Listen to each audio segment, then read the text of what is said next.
Bilecik'imizi tanıma ve tanıtma çalışmalarımız kapsamında bugün de Koyunlukuyu Şelalesi'ndeyiz.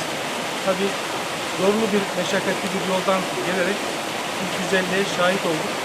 Öyle bir güzellik ki yaklaşık 28-29 derecelik sıcaklıkta taşların içerisinden kaynayan, şu an burada gördüğümüz en yoğunlukta çıkan kaynak ama bu güzergah boyunca 8 ayrı kaynağın olduğu, kayaların, dağların ve ilginç kanyonun içerisinde yer alan bir doğa harikası.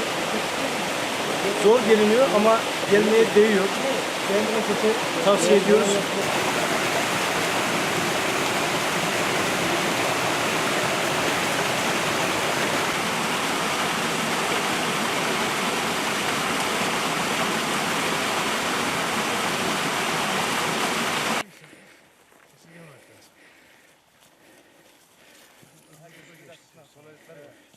Bileticileri alabiliyorlar onlar. Öyle olduğu için biz onları üzerinden alıyoruz. Şu köyümüz hangisi? Harmanköy köyü. İneceğimiz köy burası. En son inecek. Oradan yürüyüş yapacağız. Ne de 1100 metre çok ya. Buradan yapacağız. Çok yakın. Yani orası tehlikeli. Ama o kadar açıklık var. Değil mi? Yol ve buraya bir...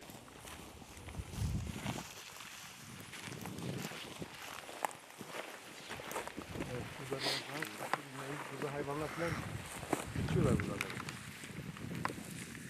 Şuraya bakınca da fotoğraf daha iyi oluyor. Yani şurası, sanki şey de şurası mı? Evet, çok sağ olun.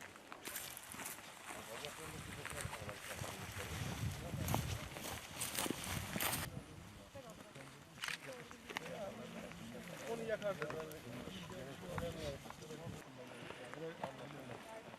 Adıyaman'daki de güçlü. Tabii.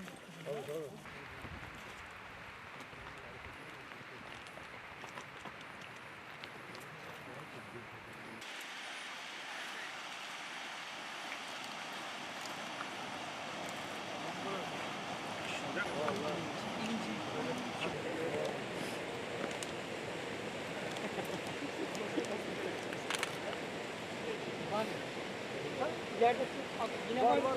Birkaç köy daha var. 8 tane yer var burada. Böyle yukarıya doğru. Evet.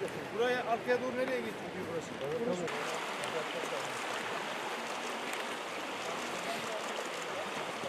Memnunsunuz hayatınızdan?